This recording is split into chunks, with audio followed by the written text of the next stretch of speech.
God is a systematic God. And if we are in his image, we need to learn the skills of building system. If we ever dream to be successful on earth, why? Because you are alive thanks to system. You function thanks to system. There are numerous systems that make you or keep you alive, digestion system, you can name them.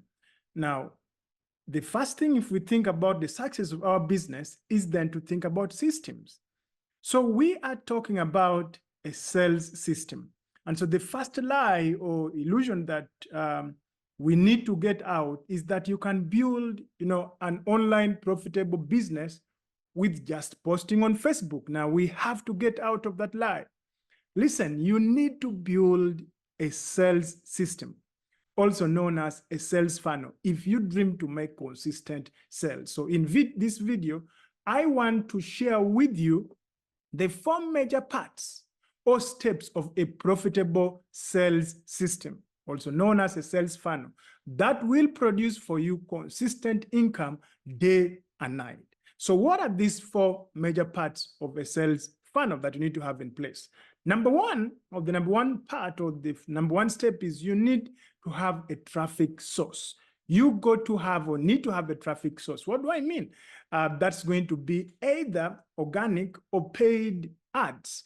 I mean, with paid ads, this could be Facebook ads, this could be YouTube ads, this could be Google ads, whatever it is that you use. But you are going to need to have some sort of traffic source. Some way of getting your brand out there to reach people who haven't seen you before. You go to have a way of putting yourself out for people who have not seen you before. So it does not matter whether you choose the path of the paid or you choose the path of unpaid, but there has to be some sort of traffic source. So my first question for you in your business, what is that? You go to answer that. That is the first part. That is the first step that you need to set up if you dream to set or to make consistent sales. Now, the second part is you are going to need an opt-in page.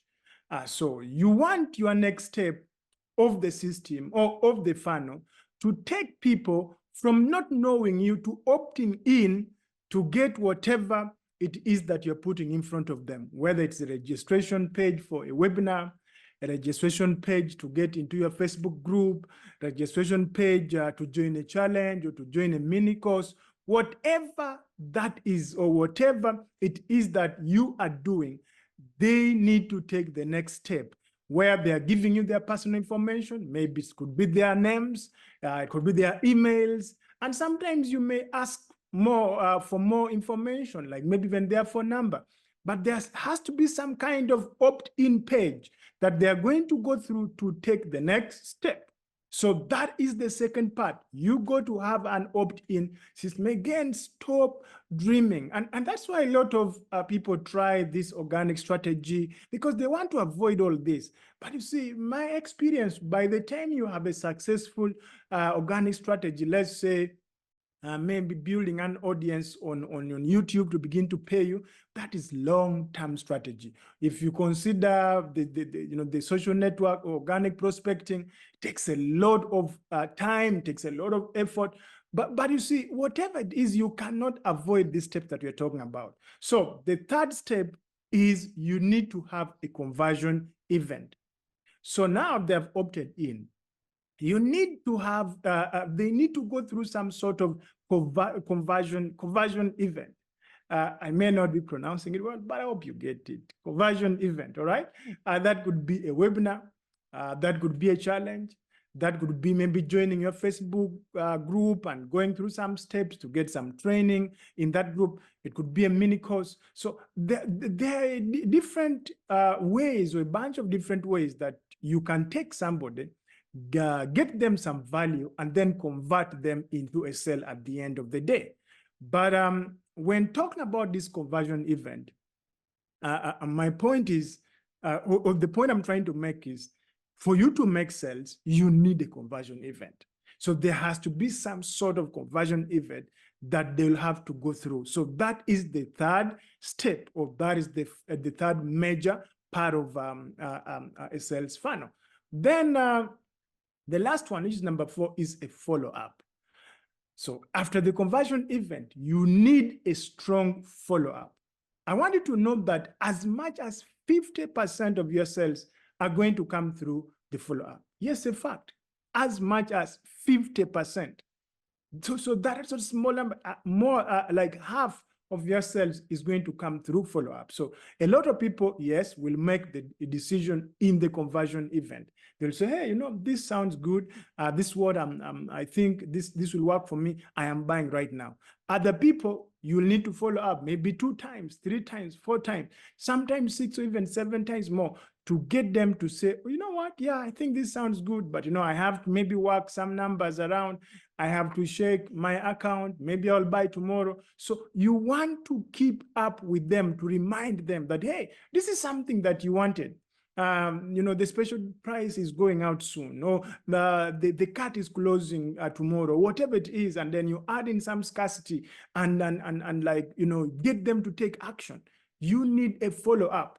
You need a follow-up. So having these 4 steps, meaning having a source of traffic, having an opt-in page, having a conversion event, and having a follow-up, these are the 4 things that you need if you dream to have consistent sales. Now, one of the things you really need to know and you need to be good at, having laid out those 4, are the numbers for each of those steps. If you don't know the numbers, then you are at a very big disadvantage. What do I mean by that? Because, the point I'm saying is you need to start tracking these numbers at each and every stage. You've heard the old saying that you cannot improve what you cannot measure. You cannot improve what you cannot measure. So let's peruse through these 4 steps. The first one is the traffic, and that is usually the easiest one. You know how many visits you're going to get in your opt-in page. You know how much you're paying for ads. That seems to be simple. That seems to be obvious for a very lot of us. Usually, that one, a lot of people know about that. Again, okay, these are the number of people who have hit the opt-in page. Okay, these are, how much I've been paying for traffic. But the second thing now is, okay, do you know the opt-in rate at your landing page? That is the other thing you need to measure. Because a lot of people don't even look at that. And yet that is very, very important, because it is the very first place where you're going to find bottlenecks in your sales funnel. If you do not measure, if you're not keen on understanding that, then how are you going to improve your sales funnel? Okay, because usually if you're paying a lot of money for traffic and then you don't know your opt-in rate, or you don't know what your opt-in rate is. Let's give an example. Let's say that your opt-in rate is 10%, which is way below. And so you are at 10%, you're paying $20 per lead. I'm just giving these as examples. All right, so your opt-in rate is 10%, and so you're paying $20. Now, if we can improve that opt-in rate to say 20%, now it means you will pay half for your traffic to get the same results. What do I mean? I mean, you'll now pay $10 per lead thanks to improving your opt-in rate to 20%. Now you're paying $10 per lead, you see, which is still not good, but for just our example's case, usually the good one, you need to be at around 50 to 60% opt-in rate on your registration page, or opt-in rate, or whatever that first step. It has to be 50 to 60%. However, if we can get more people in the traffic step, you see, if more people are coming, and then if we have a good opt-in rate, this is when now your ad cost comes down significantly to say less than $2 per lead. In most of my cases, it's less than $1 per lead, because you have improved your source of traffic, but also, you've improved greatly your opt-in rate. So this is where the cost of the ads goes down. Now, after that, what you need to understand now, after understanding those 2 figures and tracking them and following them and making sure that you're optimizing them, you are maximizing them, maximizing the potential right there. In other words, you have the highest opt-in rate, as in, you are getting a lot of traffic coming in. Now, you have to concentrate on the conversion event. Why? Because, paying a bunch of leads for a bunch of leads, and then getting cheap leads is great. That is great. But if nobody buys, it's still not good because you're still making money. You're not making money. So you have to concentrate on your conversion event, whether it is a webinar, whether it's a challenge. And here's one of the fallacies in in the online industry that I see with a lot of people. They think that, okay, if webinars don't work for me, now I can do challenges. If challenges don't work, no, now I can use video sales later. Listen to me. I think, let me give you this perfect example. Let's say that you have got a problem of getting police fines because of overdriving. So you are a fast driver, right? And so you decide to blame your fines on the car. And you're saying, you see, the problem is the car. This car is fast. And so now you're saying, okay, let me buy another car. Subaru cars are fast. Let me now change to Mercedes. Let me buy Mercedes. And sure enough, even with the Mercedes, you are getting fines. You're getting fined. Why? You're still over speeding. And so you are thinking, okay, even Mercedes has let me down. Let me now get another car. Listen, you're soon going to realize the vehicles, the cars are not the problem. You are the problem. So the conversion event is just the vehicle for your message. That is the vehicle for your message. Your message is what is going to sell the program. Let me repeat that again. Your message is what is going to sell the program. So it does not matter whether the vehicle is a challenge. It does not matter whether the vehicle is a webinar. It does not matter whether the vehicle is a Facebook group. It does not matter anything, any vehicle you are using. If in order for you to get sales, you must work on your message.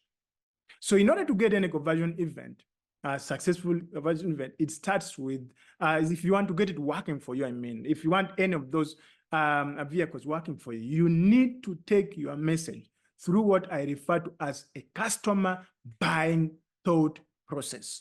A customer buying thought process. It's a psychological process, and it includes 4 key things. I'm not going to be able to talk about these 4 key things in details here because that's not the target, but I just want to show you this. Your message has to include 4 things. Number 1 is, who is your offer for?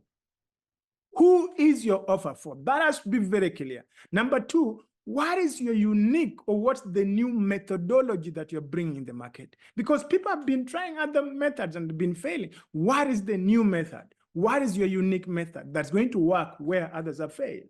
And then number 3 is, what is your one big thing? What is that one promise that you're giving this client? What is your one big promise? And then lastly, what are the objections or the false beliefs that is stopping your buyers from believing you one big thing? These are the 4 things that if you get them right, if you have them and have them right, if you get these 4 right, no matter what vehicle you use, you're going to make sales. You are going to make sales. And in the same way also, or vice versa, if you do not have these 4 in place, no matter what vehicle you're using, even though you decide to do 100 days challenge, 2 days challenge, 21 days challenge, whatever the number, whether you do a webinar, whether you do whatever, VSL, video sales, whatever it is, you are not going to make sales. I can guarantee you are not going to consistently make sales. So really, once we have that, our conversion event will be set. And of course, the other thing we're supposed to track is our follow-up rate. In other words, how many people are opting in because of our follow-up, and how do we improve that? So these are the 4 major parts to the sales system that once you have in place, I can guarantee you, you will be making sales consistently. Thank you, and I will see you in the next video.